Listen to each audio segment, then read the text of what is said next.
Écoutez, mon père était de milieu très modeste, il a pu avoir une très belle situation, mais il avait beaucoup de difficultés à financer ses études. Donc je me suis consacré en hommage à sa mémoire à une fondation qui aide des jeunes, souvent assez défavorisés mais très doués et travailleurs, à étudier au plus haut niveau. À l'heure actuelle, la Fondation Vallée a eu comme boursier à peu près 80% de l'élite vietnamienne et 80% de l'élite béninoise. Alors, si vous voulez, le Bénin a des particularités, c'est que c'est un pays pacifique et francophone. Pas trop grand, donc on ne s'y perd pas, et moi je parcours chaque année plusieurs fois le Bénin, du nord au sud, au centre, à l'est et à l'ouest. D'autre part, les bibliothèques que nous inaugurons à Calavi et à Godomé sont dans la commune d'Abomey-Calavi, qui est la plus importante du Bénin, avec un peu plus d'1 million d'habitants. C'est la commune la plus intellectuelle du pays, avec la grande université d'Abomey-Calavi, qui est une des plus importantes d'Afrique de l'Ouest. Il y a aussi de nombreux collèges publics et privés, certains ayant jusqu'à 4000 élèves. Donc le Bénin qui pense, le Bénin qui réfléchit, le Bénin qui étudie, vit ou travaille, étudie en grande partie à Abomey-Calavi. Chaque bibliothèque a environ 15 000 ouvrages, donc total 30 000. Chaque bibliothèque a environ 1250 sièges, donc on peut tenir à 2500 en même temps. Mais comme tout le monde ne va pas rester de 8h30 à 18h30 du lundi au samedi, on pense que les deux bibliothèques pourront sans grand problème accueillir 5 à 6 000 lecteurs par jour. En réalité, le fait de venir régulièrement dans nos bibliothèques accroît beaucoup les chances de succès, les chances de mention aux examens.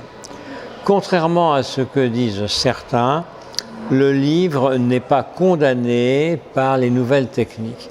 Il faut à la fois l'écrit et l'écran. Bien sûr, nous avons l'écran dans nos bibliothèques, le Wi-Fi, les ordinateurs, mais rien ne remplace les livres, surtout dans les disciplines les plus pointues.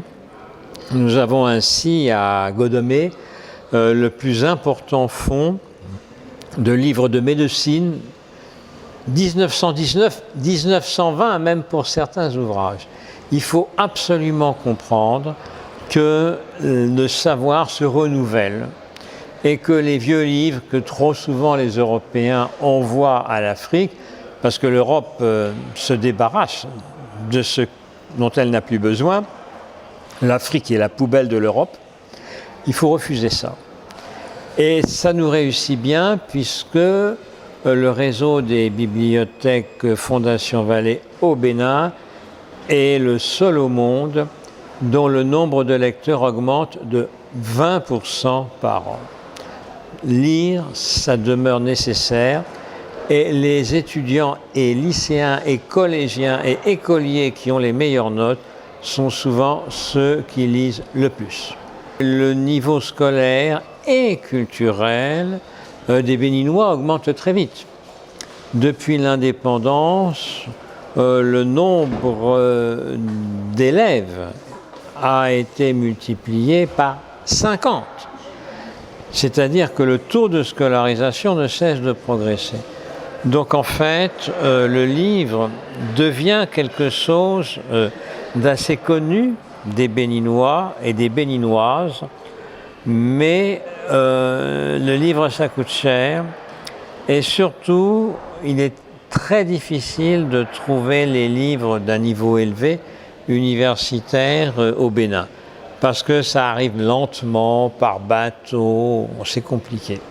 Dans nos bibliothèques, vous avez les mêmes ouvrages que dans les meilleures bibliothèques d'Europe et des États-Unis aussi.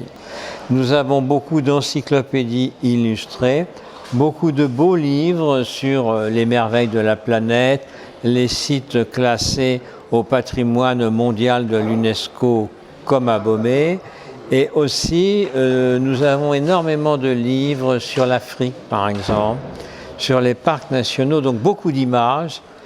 En même temps, il faut du texte, parce que s'il n'y a pas de texte, comment interpréter l'image?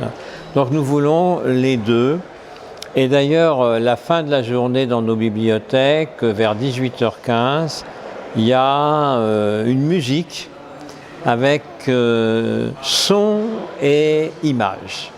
Nous avons dans nos bibliothèques de Parakou et désormais de Godomé des rayons importants de médecine. Et en même temps, ces médecins, les meilleurs d'entre eux, jeunes médecins ou internes, nous les employons dans les prisons. Ils soignent environ 7500 détenus, 85% des détenus béninois, dans les prisons de Porto Novo, Miserete, Cotonou, Abomey-Calavi, Parakou, Ngati-Tingu, Ouidah, Abomey et aussi le centre de sauvegarde des mineurs qui se trouve à Sémé-Podji. Ils ont déjà sauvé plusieurs dizaines de vies humaines. Hein. C'est peu connu parce qu'on ne peut pas le montrer, on n'a pas le droit de montrer les prisons, les visages, etc.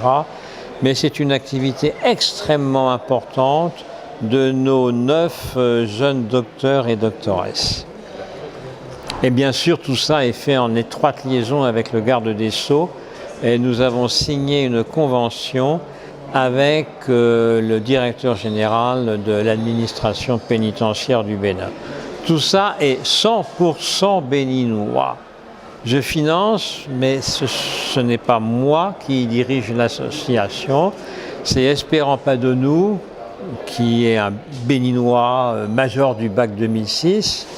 C'est aussi tout un conseil d'administration dont la moyenne d'âge est de 28 ans. Nous sommes tournés vers la jeunesse. Depuis 2003, nous remettons des bourses. Or, le nombre d'établissements scolaires a énormément augmenté. Par exemple, à Plaoué, en 2003, il y avait un CEG, maintenant il y en a 13. Alors, c'est impossible de remettre des bourses dans tous les CEG, mais si on en remet dans un seul sur 13, c'est très injuste pour les élèves des 12 autres CEG. Nous avons modifié un peu les critères. Désormais, la bourse n'est plus liée à un établissement. Elle est liée aux notes. C'est ainsi que nous remettons des bourses à quelques élèves excellents au certificat d'études primaires, aux 70 meilleurs du BEPC, qui est un examen important et juste, aux 30 meilleurs en gros du baccalauréat dans les différentes sections. Et tant qu'ils ne redoublent pas, ils conservent la bourse. C'est ainsi que nous avons 2 étudiants en médecine qui terminent leurs études et qui ont la bourse depuis la classe de 5e, donc ils ont eu 13 ans de bourse. Il faut vraiment être juste. Or, nous pensons que les examens nationaux sont justes. La tricherie est quasiment impossible. Les sujets sont les mêmes pour tout le monde. Et contrairement à ce que certains craignaient, nous avons des boursiers dans tous les départements, y compris dans la Liborie, dans les départements un peu excentrés, où les résultats scolaires ne sont pas toujours très bons, mais nous avons là quelques très bons élèves qui deviendront excellents étudiants.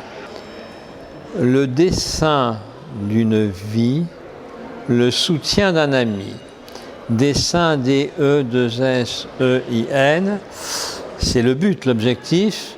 Il y a un petit jeu de mots avec dessin, parce que d'abord en France nous sommes très présents dans les écoles d'art, ensuite nous sommes très sensibles à l'esthétique.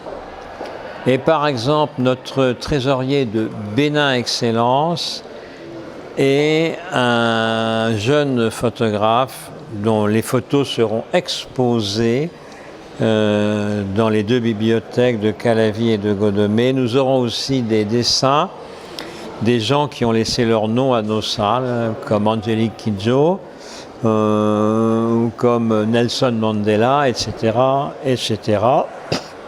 Dans l'ensemble, je crois que les bâtiments eux-mêmes ont été conçus avec une esthétique qui se remarque de loin, des couleurs, enfin. Il faut le beau et le bien, le beau et le vrai. Et donc, à l'inauguration, malgré les intempéries, les gens se régalent du spectacle. Il y a même des danseurs, les Nice Boys de Parakou, la Cour des Grands de Natitingou. Vous voyez, nous sommes dans le Nord aussi. Et puis, un petit spectacle extraordinaire, pas de fric, pas de filles, des danseurs Martial et Stallone. Stallone comme l'acteur de cinéma.